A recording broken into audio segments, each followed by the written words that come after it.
Welcome to Fearless Females, where ambition meets resilience. Meet your guide, Lori Jones, president of Fidelis Wealth Advisors.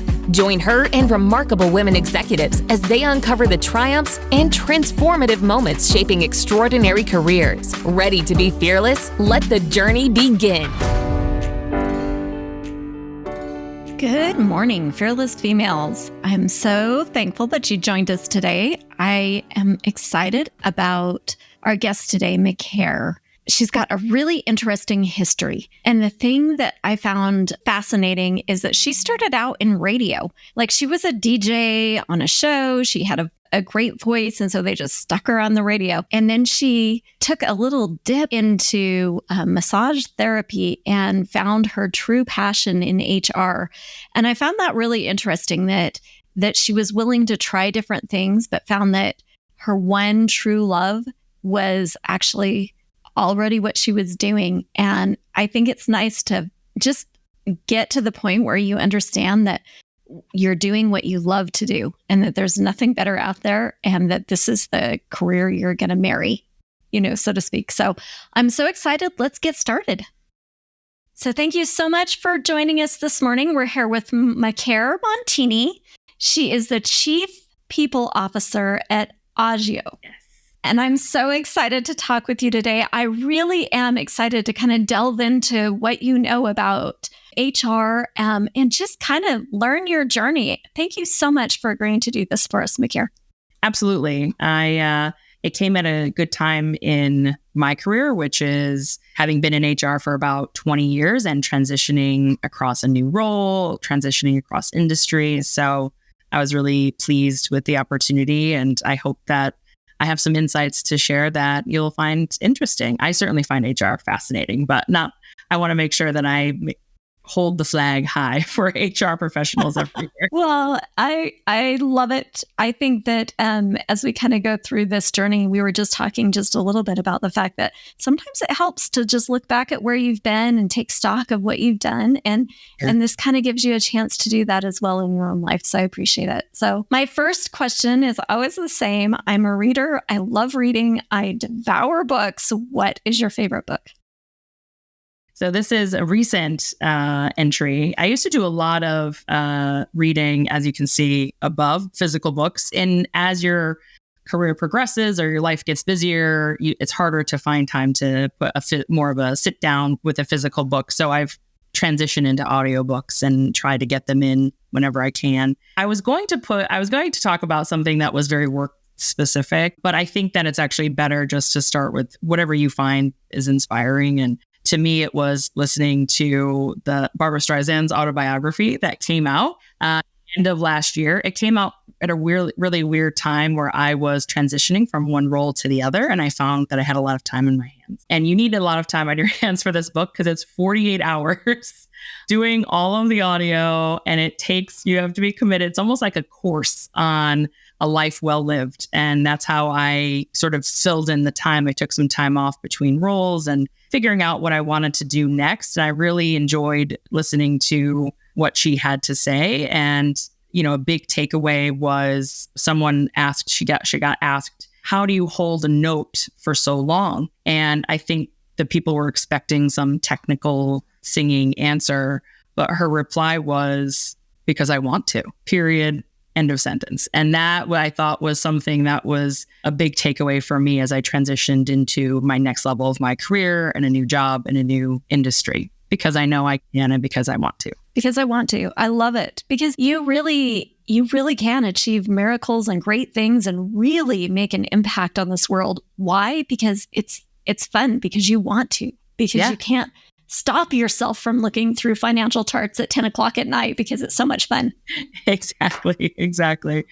And so I'm trying to remember that and apply it as I learn more and more about this company and its people. And it's fascinating. Oh, I love that. I never would have thought of that. Barbara Streisand.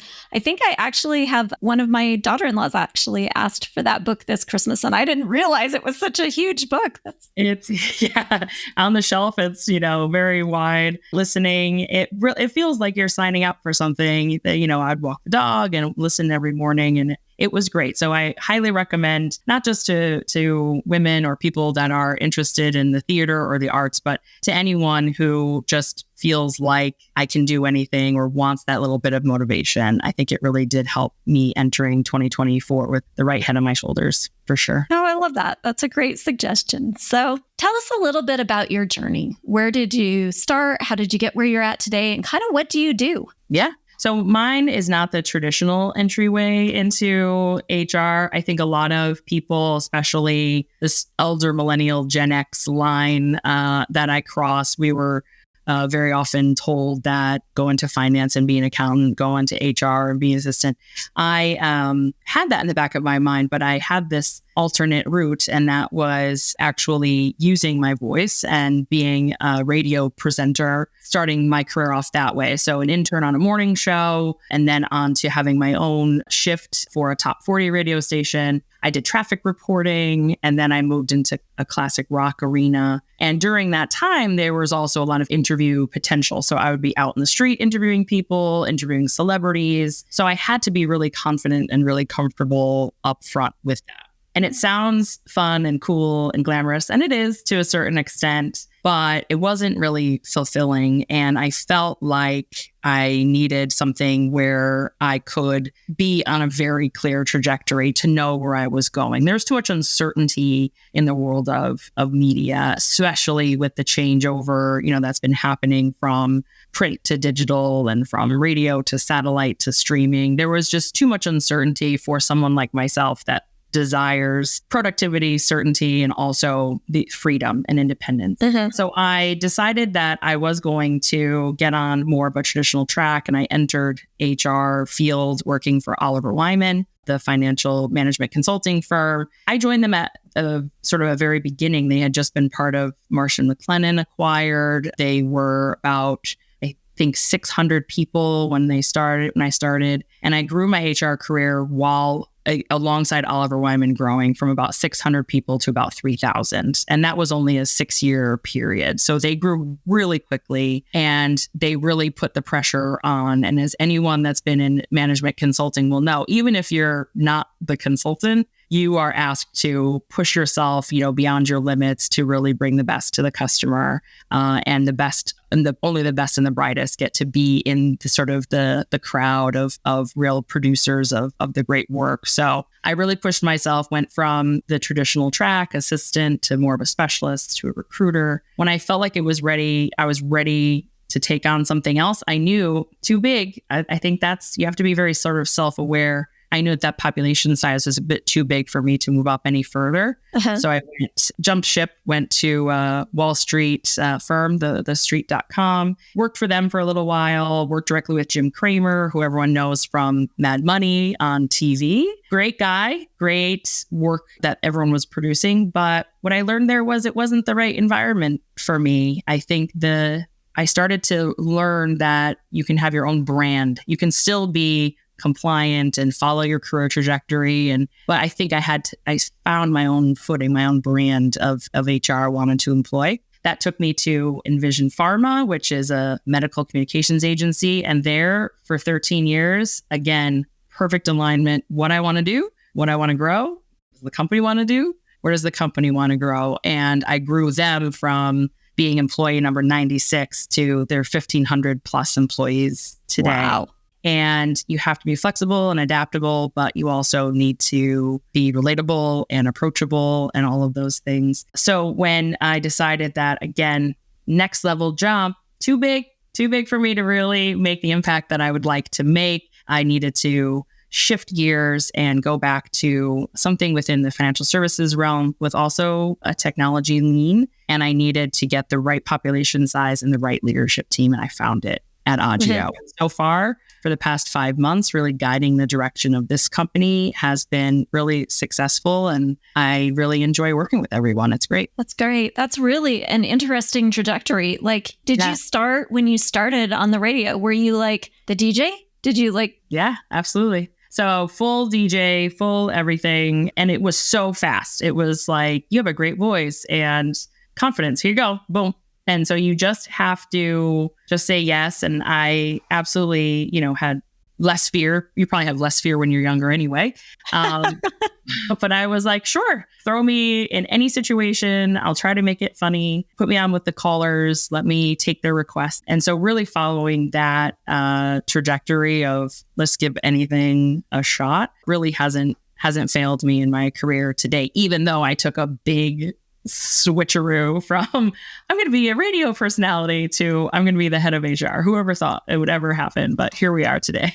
Yeah. So did you go to college? Did you get a degree? Was your degree in? My degree is a bachelor's in communications and women's studies. So I felt very strongly about women's studies as a background, and I still do. I think it's in sort of an overlooked degree. I think if you are a fearless female, I think spending time in a women's studies environment isn't just about, women's issues or women's art or anything like that. It's truly about the complexities of the issues that America or the world is facing and how to look at it from different contextual angles. And so it teaches you to try to have someone else's point of view in mind when you're decision making. And I think that I enjoyed it so much. I thought I was going to be in a nonprofit space by chance. I thought maybe it'd go in that direction, but I've been all for-profit, behind a desk, working with private equity. I got away from sort of the activist side, but applying all the same principles over here hopefully has done some good. Yeah, that's so interesting. And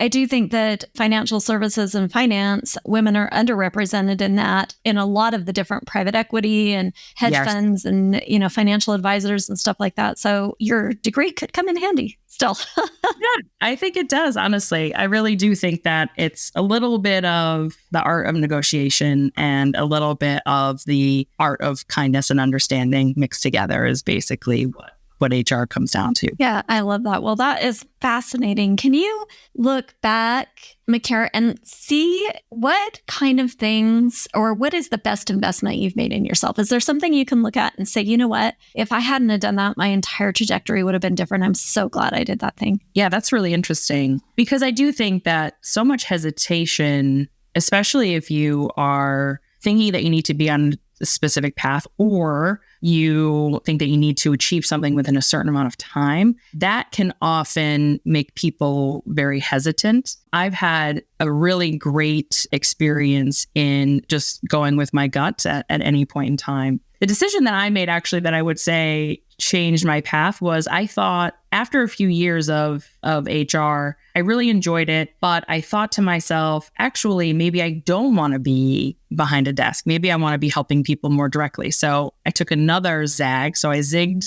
from radio to HR and then I zagged out for a little bit and I was full-time massage therapy student. Wow. Who has a really nice, well-paying job that they do well, that they enjoy, but says, I'm going to trade it all in for a massage table and some books.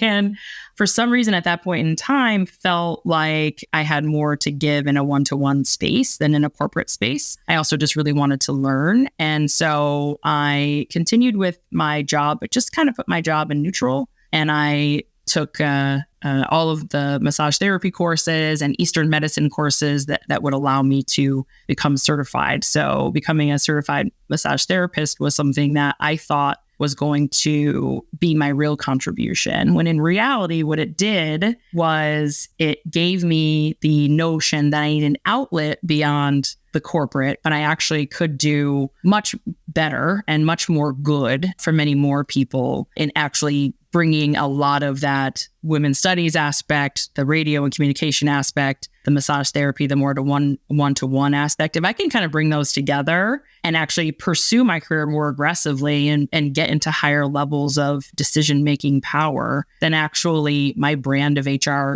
would be informed by those things rather than me saying, no, I need to completely change. So the zig and the zag really happened pretty early in my career, from probably year 1 of HR to year 5 of HR. I thought maybe I hadn't made the right choice, but actually investing in the massage therapy courses taught me the opposite, that actually I really do belong here and I have more experience and to give. And I think that once I get into decision-making seat, I'm going to be able to apply all of that. And I think it has worked out in my favor so far. That's so interesting. What impact did that massage therapy then have on, like, how did you get from, hey, I want to be a massage therapist to, you know what, I really do want to do HR. And I think this is going to, like, what help did that massage therapy do? It actually was in the talking. It's the talking before and after the massage that I really enjoyed. I felt like I was applying a skill, right? I'm muscle A to muscle B and all of that. And I'm thinking about that,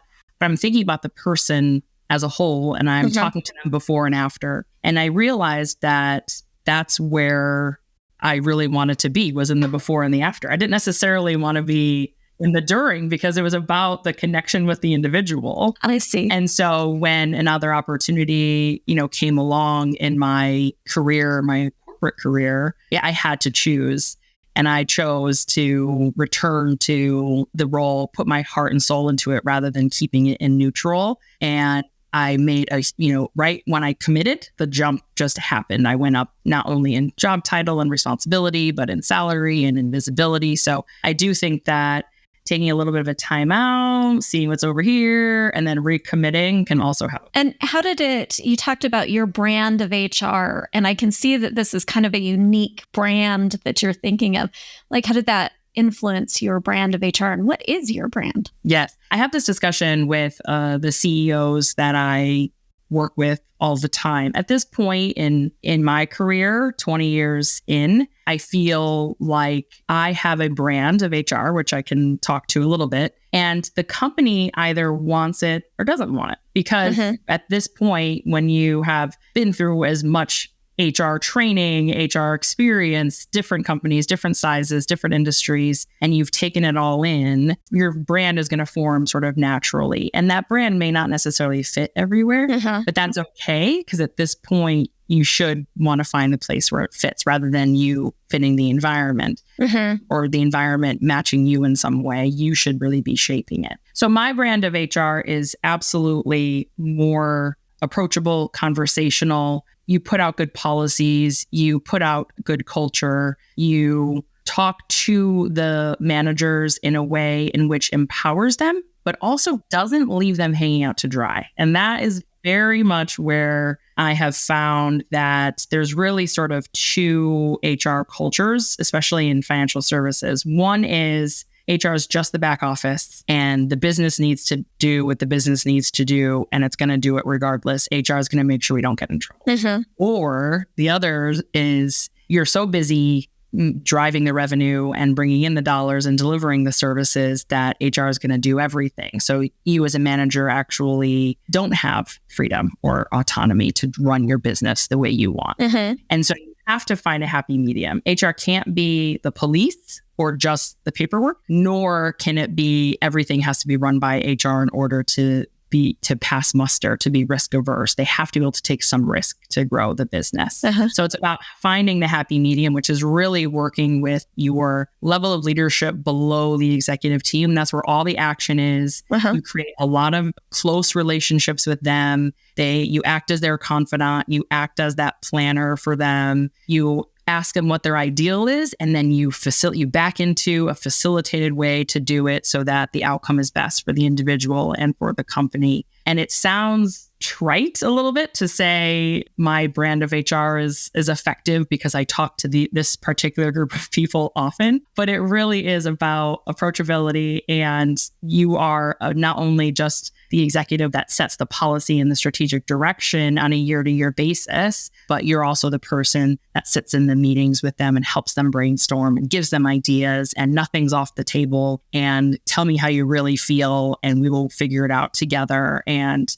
never hang them out to dry, but never police them. You have to have the right attitude, which is we're all here for the best growth of the business trajectory. I love that. I really like that idea and that kind of collaboration. I think that we've tried to build our business in that way so that we have a team environment. And, I do the training and help them grow. But then at that point, you got to let them practice and think about their dreams and their needs and what they want to see out of that. So I love that.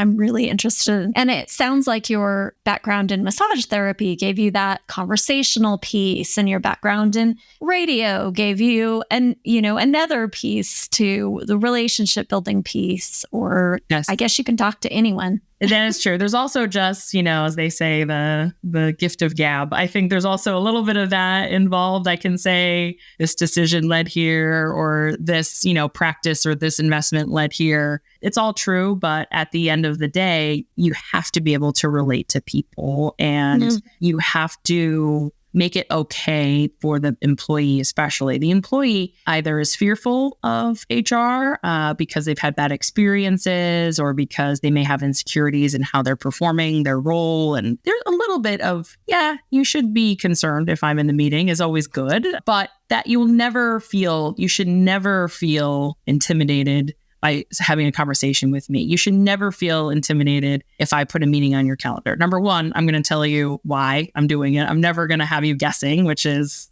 just not good behavior of anyone. But number two, I'm also going to be working with you so far along your performance and your training trajectory that if anything's off kilter, you're going to know before you get to a meeting with me or a member of my team about things maybe not working. So giving people that sense of, actually, I trust this person is really, really important. And the only thing that you can do is be consistently kind, consistently present, and consistently yourself and transparent, and know what to say, when to say it. And I think that my 5 months here now in this new environment, I think I'm starting to really feel that traction where it feels like, oh, it's just Macaire. She's been here for a while. She knows what to do. Let me talk with her. And so that consultation is coming to the fore now, which is great. Is there any quick tips and tricks you can say, hey, this is how I build that? Because you said after 5 months, you're seeing it built. Is there a couple of go-tos that you use? Yes. So first thing in relationship building is always, giving that person that one-to-one time, right? So it's making yourself available and reaching out to them. Don't make them reach out to you. I don't want anyone seeking me out and feeling as if they can't move forward with a decision, or they don't merit, my attention. So putting in a very specifically scheduled where I'm doing the reach out to as many members of the organization as possible really did that. The second thing is really in any type of all hands meeting, maybe an operational meeting, to really get your personality across when you're producing that content. Make sure that your content is sound. If you're rolling out a new policy or you have a new system that you're implementing and you want to talk to them about, make sure that you come across as genuine and accessible as possible. Sometimes people get really excited about people content at meetings because it's not numbers and it's not management decisions that they have to make. It's just informative. Other times people will get less engaged because they think, oh, this is going to happen whether I like it or not, kind of thing. So it's about just being as friendly, approachable as possible and using those meetings to really gain momentum with, I'm always going to be like this, jovial, informative, getting that trust that way. And then if you're going to roll something out, a new policy, a project, new documentation style, that you're consistently hitting a milestone. Showing them milestones is really important. If I come in and I say, gee, I really love the meeting style that you have here where you meet with people managers every month, but I think I actually could get more out of it if I turn it into quarterly workshops. Show them the work that's going to say, she's right. She's not just changing it because it's the way that she wants it. This is what happened these 3 meetings. This is what she said would happen. I'm going to believe her when she says, now we're going to change format or we're going to change style. Or if you're implementing something, make sure that the executive team, the management team, and then as many channels as possible, implementation is happening. Here's where we are. Here's the benefit to you. And repeat, repeat, repeat. That's the biggest thing. So maintaining your composure and repetition are probably the 2 most important things that you can do to build someone's trust. Yeah, I love that. That's a lot about communication too. And I feel like that communication and transparency are really important pieces. Thanks for walking me through that. I appreciate it. I know that's a little bit off track, but... Please. I could talk about this all day. I know. That's me in finance, right? What is the worst advice that someone gave you? Can you think of like a time when someone just gave you really bad advice, and did you take the advice or did you ignore the advice? Did you learn something from it? The worst advice. Yes, I think the worst advice that someone gave me was when I was in a job for a very short period of time and I knew it was not for me. I was in a full panic because I was told that blip on the resume or gap in the resume, all those things will work against you in getting yourself into a new role. And I will tell you, I'm happy that I did not follow the advice. I followed, this will be a blip and I'm going to have it and I'm going to speak to it, but I know it's not right for me and I'm going somewhere where I know it will be. I think too often people have an uncertainty because people in the media will talk about job market, or their friends will talk about how negative their experience at work is. People like to get together and complain about work mostly, right? And so you may be negatively influenced to take a chance.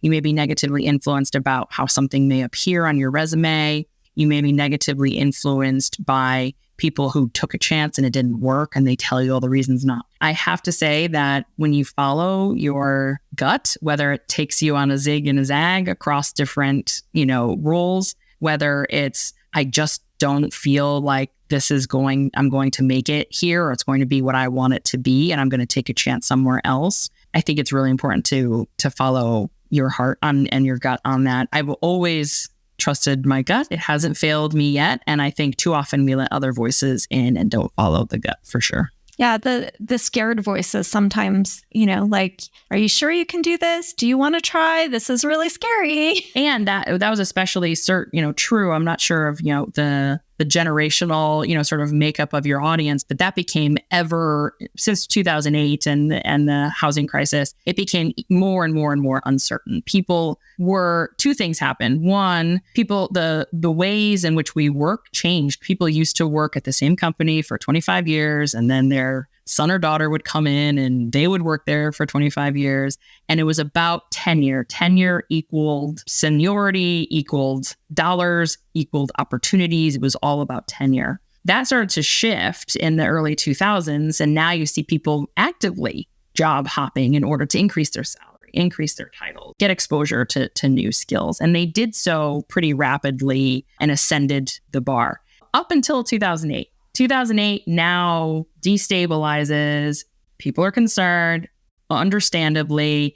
You have a whole, millennial sort of generation coming out, and they aren't necessarily as lined up with jobs in a post-college environment as they would have been. So people started to be a little bit more, I need to stay where I am, the grass isn't greener, et cetera. And that changed. So between 2008 and 2020, that's where I'm being told, don't make waves, don't jump, keep your resume consistent, because it was truly related to the economic situation. Prior to 2008, jumping around everywhere. 2020, what happens? Great resignation. Now people start to move on and move into new roles because they're taking stock. And an interesting statistic fun fact that I learned as part of the Great Resignation is, the company that I worked for was heavily US and UK. And so we had people in other countries, but majority of people were in the US and the UK.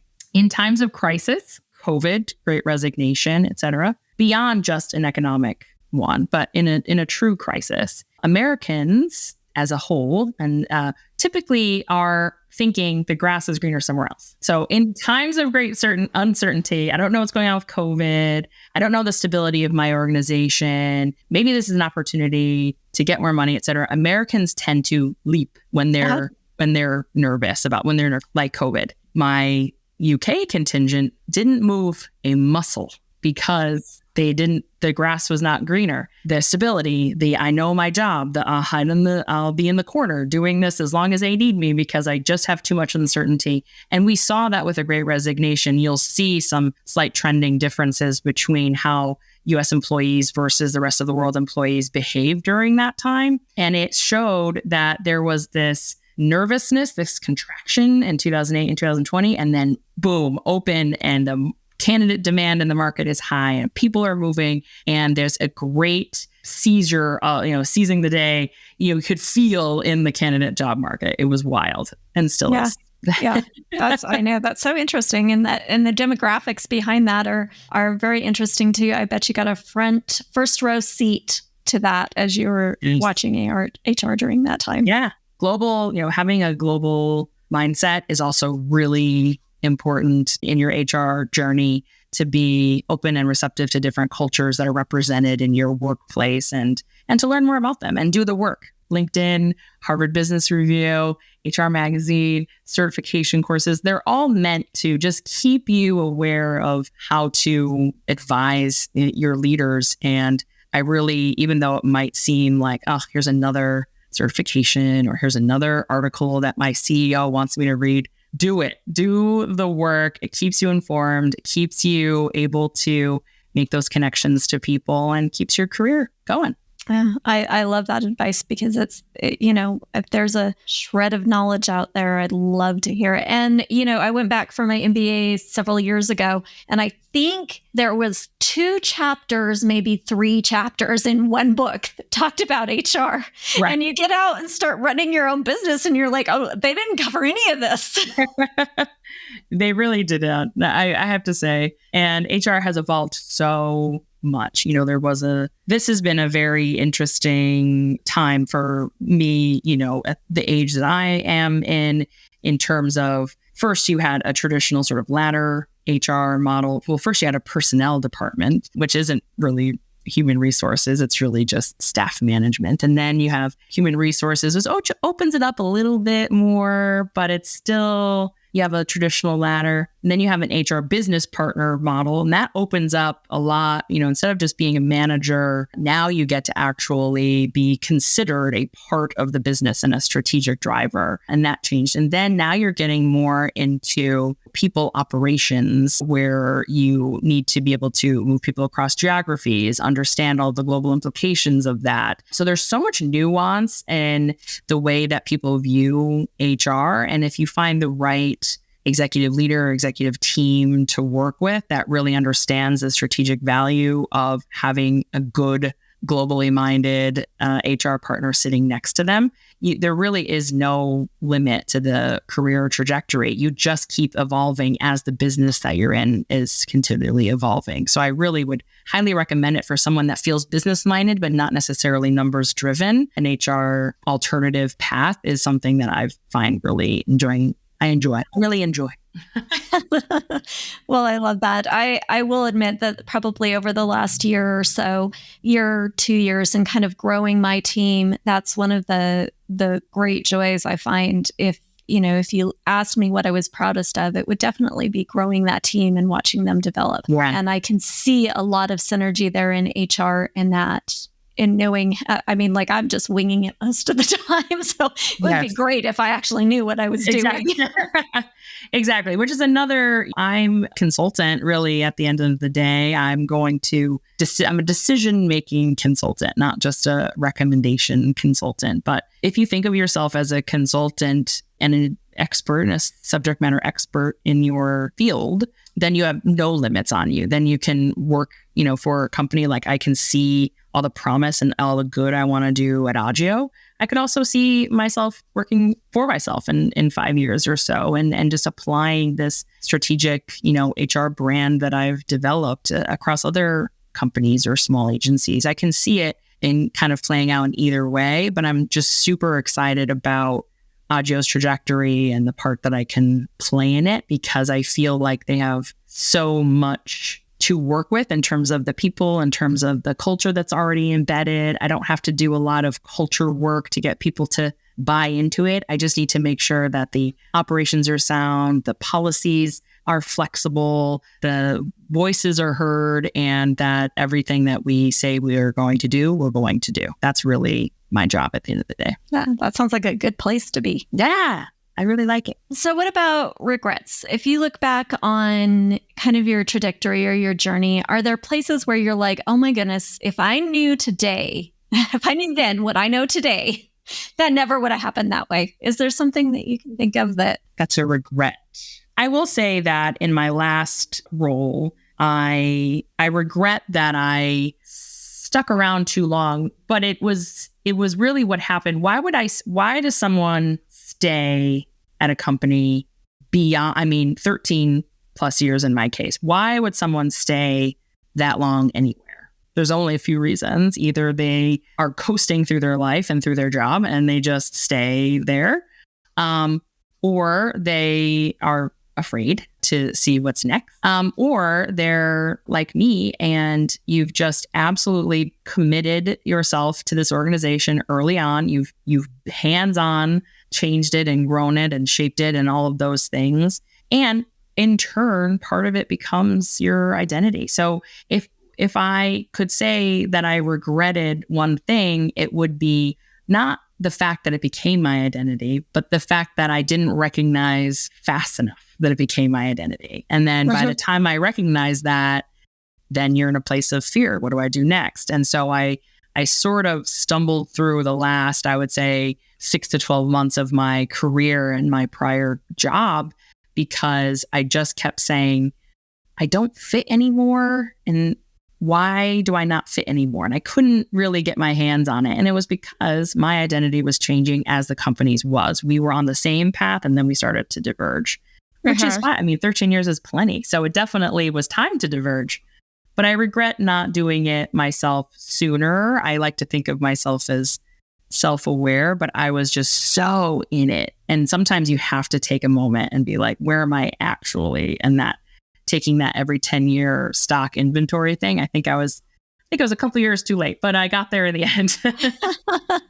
Yeah, I do think that's a good to kind of question yourself and say, hey, and where I'm at now, is that where I want to be? Is this still fulfilling me? Is it still on the path that I think I want to go on? Is there something that's, a lot of times with me, I'm like, is there something that's a little scary that I might be a little bit afraid to try, but might help me grow just a little bit more? And right. Question why you're holding yourself back.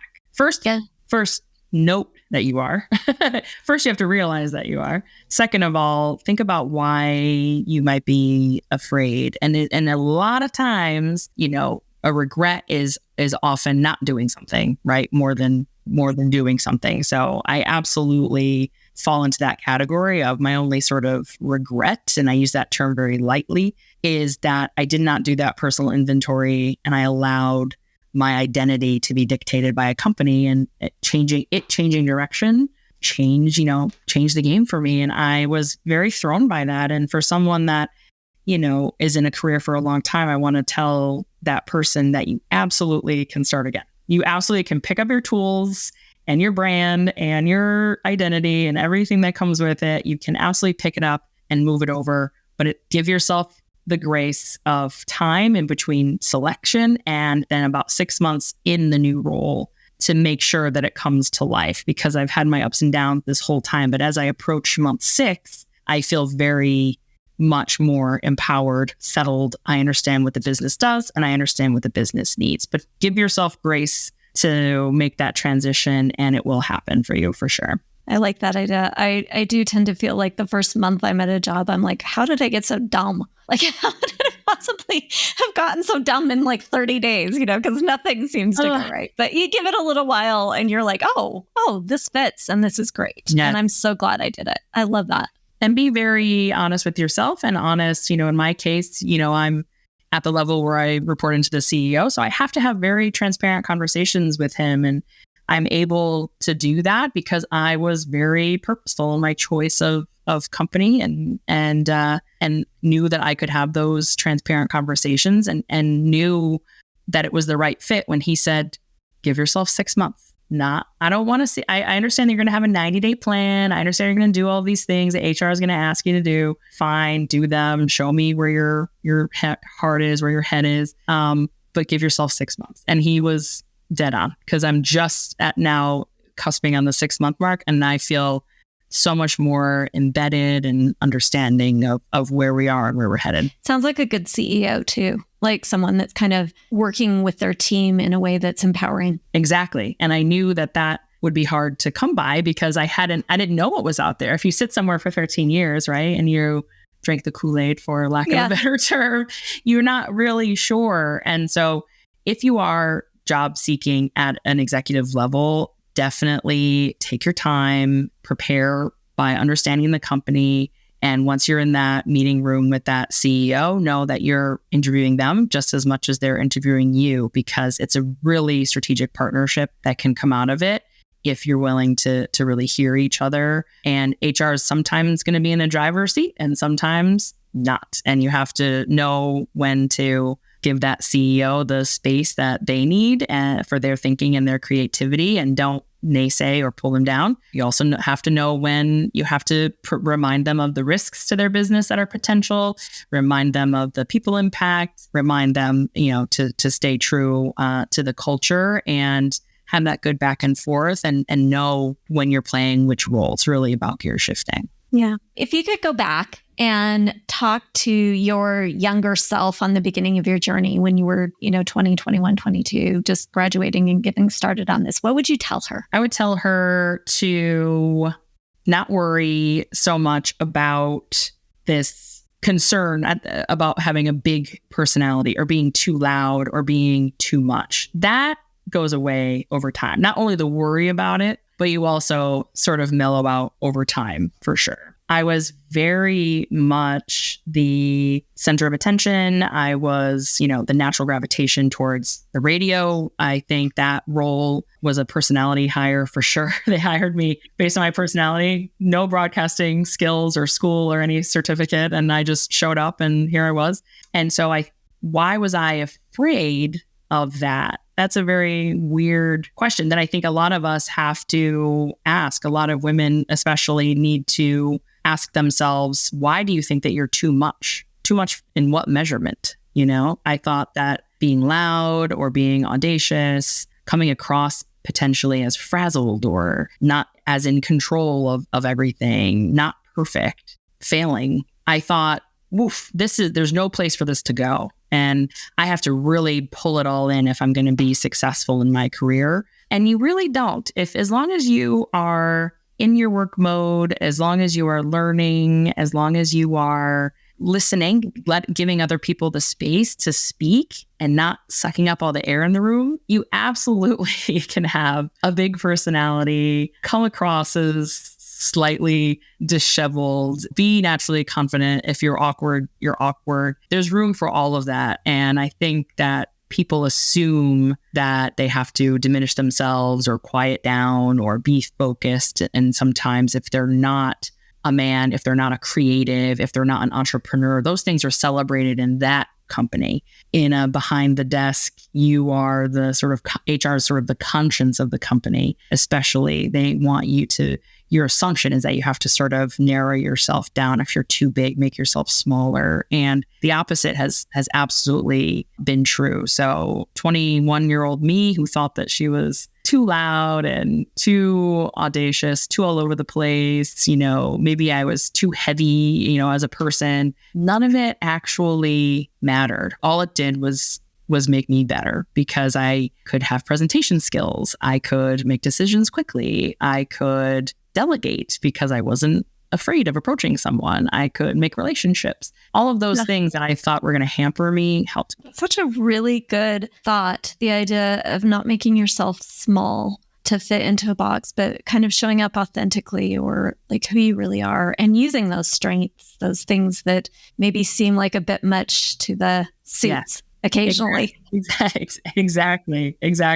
And then it's obviously, it's also choosing your environment. So would I work really well in a widget shop? Nope. Would I work really well in a really large corporation where I had to stay in my lane?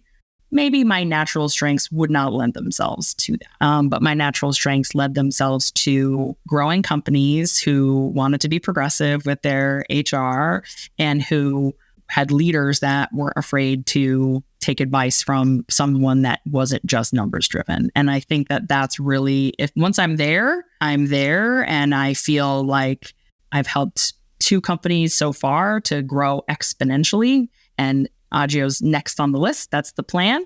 And I think that I have a good track record. Now I just have to show up and actually do it. That's the plan. I love that. What about something that scared you when you started your career? Is there anything that you were really worried about? And are you still, or did you figure out how to deal with that? I think what scared me then is still scary now, which is a segue from, what I said earlier, which is I clearly have a trajectory and proven that I can run HR departments for small to medium-sized businesses and grow them. But there's always this fear that I can't. And I don't know where this "you're not that great" comes from. And but everyone has it. There's always the self-sabotage or the lack of confidence that creeps out of nowhere. And so it scared me in the beginning that all of my learning and following the script still wasn't going to get me anywhere, because maybe at the end of the day, I wasn't going to be able to deliver the work because it would be disorganized, or I would be late because I like to wait till the last minute to get my best work in, or I would not be prepared because I like to wing it. So there's always, my natural working style lends itself to a bit of anxiety that I can't actually always deliver the finished product that I said I would. But that's part of the process. So the anxiety is part of the process because it comes in at just the right time to push me over the finish line into a finished product. And so I think that fear that my brand of the way that I get things done is not going to fit a corporate setting, or someone's going to find out that I'm not as good as I probably come across. No one's found out yet. So I don't think that, I think I'm clearly delivering on my promises, at least most of the time, which is good, which means all of my last minute or lack of prep or noodling time, as I like to say, all of it ends up in the right place ultimately. So I shouldn't have been so scared. So maybe the scary things you've done it so often that you're like, oh, I know this is going to turn out okay. Exactly. I've been in this situation before. Even if it's a new situation, I've gotten myself in and out of things just through being authentic. That is the key to this whole thing. And I talked to my husband about this, and he, we talk about our lives before we met each other, and mine is completely consumed by my career. I never, had meaningful long-term relationships. I never had kids until I met him in my mid-30s.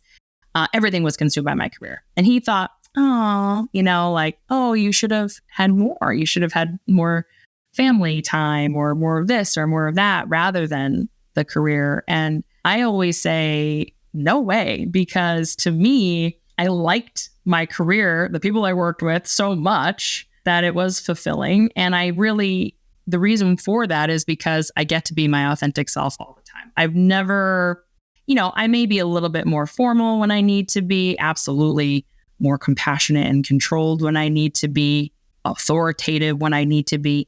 But you just switch into that gear. If you're really yourself and authentic, then you can make anything happen. So I feel really strongly that the authenticity that I bring to the table really is the key strength, because it you're unafraid at that point in time. So all the things I was afraid of, got over that hump, did it because I just faced the fear, did it anyway, that sort of thing that people talk about.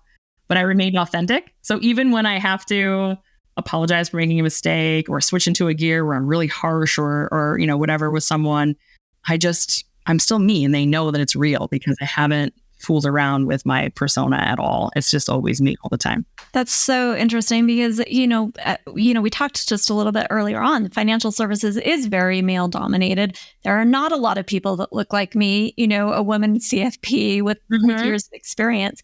And I don't do things the same way they do. And there's always this tendency to be like, well, you have to come to work dressed like this and act like this and be like this in order to be successful. Yes. And I'm learning through conversations with people like you that, you know what, you can be you. You can be authentically who you are. You don't have to pretend to be somebody else, and you can still make a difference and an impact in people's lives. Yes. And I will say, I have this conversation a lot around femininity in the workspace. So there's one thing to say man versus woman, right? But there's another thing to say, how you approach your work being masculine or feminine. And a good example of that is the way that men would write an email versus women would write an email, right? So men would write an email, maybe a hi, probably not, probably just the person's name, what they need, and then their name. So if you look at the majority of emails that are being sent around the male-dominated spaces, they're very effective. They're to the point. They probably have no tone or a commanding tone to them, right? So that is the expectation. When you're in a female-led environment, my last company was 65% women, actually. You'll have a full-bodied email. You have a hi, you'll have an opening and a closing. You'll have it's a request. It's very clear, please, thank you. And that sets the tone for the environment. And so women sometimes will then count, do I have too many exclamation points? Do I have a closing? Should I just put my name here? Should I say please, or should I just say do it? And, and I think that the shortcut to getting things done in a male-dominated world is to match that tone and that pace. The authentic thing, and what a lot of industries would benefit from, is bringing in more of your natural self. And if that is leaning more towards the feminine approach, then you absolutely should do that, because we only improve when we have points of view and styles that can all mesh together. And again, that's another way in which you would potentially be diminishing yourself by changing your email style. Do what's best for you and be effective. And I think that there's room for it. People just need to be okay not conforming for a little bit, and then things will change. Yeah, I like that. I like that thought. What about unique challenges because you were a woman? I know that there are times that I've interviewed lots and lots of different women, and they're like, talking about lack of breastfeeding areas or, things like that. Did you face any unique challenges because you were a woman? So I'm very fortunate to be in my space, because human resources is a very well-represented space for women, and actually the opposite for men. I will, so therefore, on behalf of all of us in human resources, men and women, there's room for everybody. There's room for everybody in between on the entire spectrum. Human resources only benefits from diversity, and it's not just a place for women leaders to lead. So I think that that's super important. You're giving the opposite speech I am. I'm like, women come into financial services. Exactly. Men come into human resources. The water is fine, and we could use your point of view. Within the general career space, and especially I've been in financial services and pharma spaces. Yeah, those challenges that are there were not there for me specifically, but they were related to the policies that I had to set. So we had to have a competitive and well advertised parental leave. And what does that mean? Make sure it's comprehensive. Make sure that there are spaces, pumping stations and things like that. Make sure that there is no gender pay gap, and what's our policy for closing that gender pay gap. Make sure that we have things that are attractive to candidates at a certain age, especially for women. That's, what does your fertility program look like? How comprehensive is it? What is your policy around flexible working? Can I pick up my kids from school every day and then get back online? Yes or no? So it was really driven. any challenges that I saw facing the women in the companies that I've been in facing, I'm in the privileged position to be able to say, we need a policy for that. And then my job is to advocate to get the leadership to agree we need a policy for that. We need to put some money over here towards that. So I can absolutely see challenges, especially also with women returning to the workforce. We've done a lot of campaigns where I'll tell my talent acquisition partners to specifically focus on if that woman has a gap in her resume, don't throw it away, bring that resume to our attention, because I think that there's a big misnomer that women that have been away from the workforce for too long can't pick up where they left off. Absolutely, they can. And so I've been trying through policies, hiring practices to combat a lot of those challenges, but I think we need to collectively discuss them, as you ask your guests to keep identifying them and then keep these policies becoming the norm across all companies, not just the ones where I am, obviously. Yeah. No, I find that super interesting because I've never talked to the policy maker, Right. before. So I find that is a really powerful impact on so many people's lives. And I'm biased towards, I love to grow women, but it impacts men's lives too. They want parental leave. They want time to spend with their children. They want a more inclusive environment. So that's powerful. It's really, there's been a large shift, recently to DE&I, to the diversity, equity, and inclusion. And actually the B as well, diversity, equity, inclusion, and belonging. And I think that the belonging is the piece that companies don't get right, because they'll do a whole DE&I assessment, they'll survey, they'll have policies revised, they'll market about all of the diversity that they have within their numbers, their demographics, but they won't necessarily talk about, do people feel like they belong in all spaces? Yes or no? Mm-hmm. If I don't belong in every space, then there's something that we need to fix. And I think that I've tried to focus on the belonging piece through the policy making. And a lot of what I talked about is about that. You belong here regardless of whether or not you have a baby on your hip or not. We can figure it out. Yeah, I love that. What are you most proud of? I think I'm most proud of my 20-year cycle that I was in. And it sounds like a long time, obviously. 20 years is a long time. But I really came full circle in 2024, and I really started my career in 2004. So from that, in that 20-year window, there's things that you could say, like I said earlier, I lingered at one company for too long, or I made a jump that I shouldn't have made, and then when I moved and I settled, I lost a step. Or I maybe was too aggressive and made some mistakes along the way. But in reality, in a perfect sort of 20-year window, I have played virtually every role there is to play within my specialty, which is HR. And I have achieved a level of the exact level I want to be an executive HR leader for a company about this size in this space. And I was able to put it out there and make it happen. And I think that it's a really nice, comprehensive story of, I can go back in time and tell you everything that I did in 20 years, or I can tell you that I started as an assistant and exactly 20 years later, I was the chief people officer. And that's a perfect summation of someone that thought that they were disorganized or not goal-oriented enough, or too silly, or too loud, or too whatever. If I really was too much of all of those things, then it wouldn't be a perfect 20-year career trajectory from bottom to top. And so it just summarizes that all of those doubts all along the way, actually I did the right thing, or I put myself in the way of the right thing, or I wasn't as bad as I thought I was, or I was actually better than I thought I was. And all of that self-doubt actually led to a great career trajectory that I think anyone would be proud of. But to be proud of myself in that is very difficult, given that I kind of naysayed myself along the way, and I didn't really need to. Maybe that was the unnecessary noise, not my laughter in the hallway or anything like that.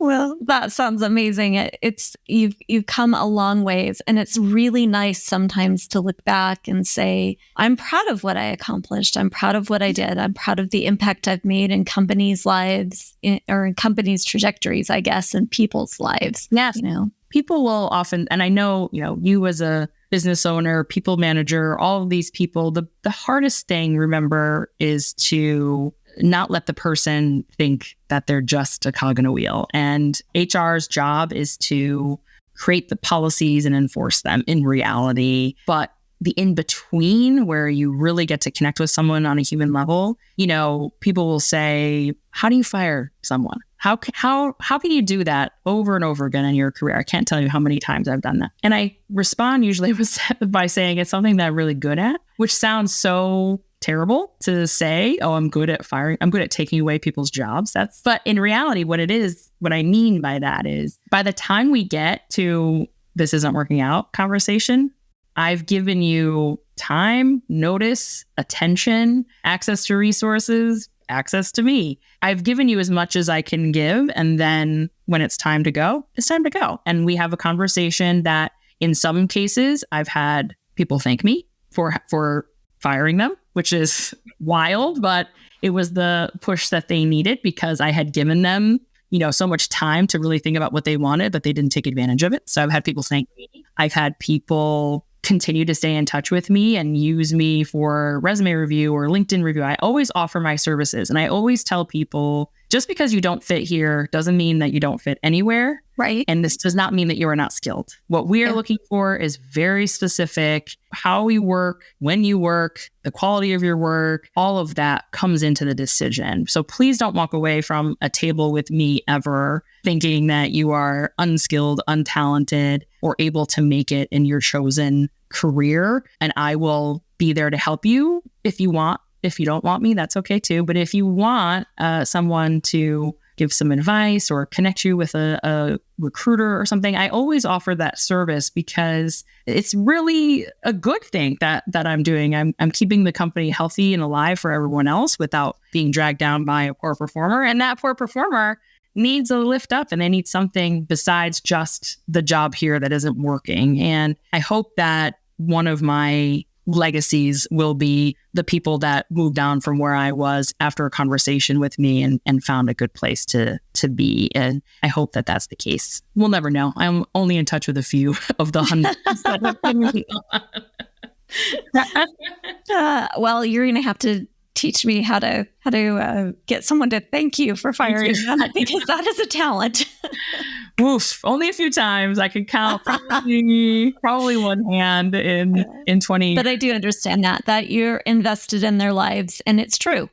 Sometimes they just aren't the right fit for that particular position, and they go on. That gives them the drive to go on and do something that they are amazing at, and they just blow it away. Exactly.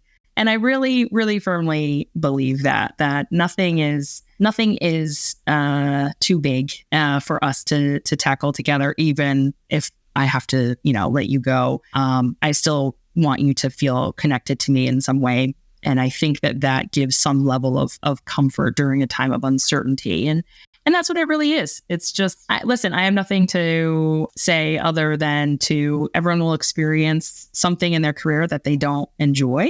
And we'll have to have a difficult conversation maybe with someone, and always want to make sure that you're ready for it and that you don't take it personally, as much as you can. And what you do take personally, the person telling you should show you that they care and that they understand how challenging it can be.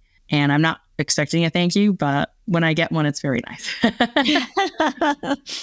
So any advice for a young lady who's just starting down this career path that you're already so successful at? If you got to talk to someone just at the beginning of this path, what would you tell her? I would tell her to get an internship while you're still in school. There's so much administrative work in HR that it feels like people may stray away from it because they think, oh, it's so hard. The employee relations bit is hard, or the admin is boring, or whatever. If you dedicate a summer or two when you're in college and you learn a lot of the administrative stuff just by doing the data entry, understanding a people system, like a Workday or something like that, a big software. If you can get that under your belt, the rest of learning this is an art, not a science. And so then you get to focus on the art of the interaction with the individuals. So if you can understand the policies from a degree standpoint, or just from a starting out standpoint and job shadowing, if you can maybe knock out some of the administrative tasks in an internship or in the first couple of years of your career, it really does turn very quickly from an operations or a science into the art, and you can make it your own. And as long as you stay true to yourself and to the policy making aspect of it, focus on belonging, focus on strict strategy. How will your decisions and your policies better the company? And if you focus on that, then there's a lot of room to be unique. You don't have to follow anything, but the best advice is to get that foundational stuff out of the way as soon as possible and then leap. I like that. So, Macaire, thank you so much for spending some time with us today. I really appreciate your insights and your sharing your information with us. If I have a listener that wants to pick your brain a little bit more or has a few questions for you, how does she get in touch with you? Yeah, absolutely. So I am very lucky that I got Gmail account with just my first name. So it is Macaire, Macaire @gmail.com. I'm one of the few. So very easy to remember, easy to find me. Find me on LinkedIn. Same thing. It's just, you can really just type in Macaire and I'm probably the first person that shows up. I also have I spend a lot of time cultivating my network on LinkedIn. I have, 7,000 or so connections, and I really do try to put content there and spend time there. So find me there, send me an email. But yeah, I think that this is a great initiative, and I hope that it reaches your listeners. And I hope that if anybody wants to check out how cool HR really is, then they'll drop me a line. Yep, I love it. I'm an advocate. I love people that love their jobs. Thank you so much for taking the time and energy to help us out and share a little bit of yourself with us today. Absolutely. Thanks so much.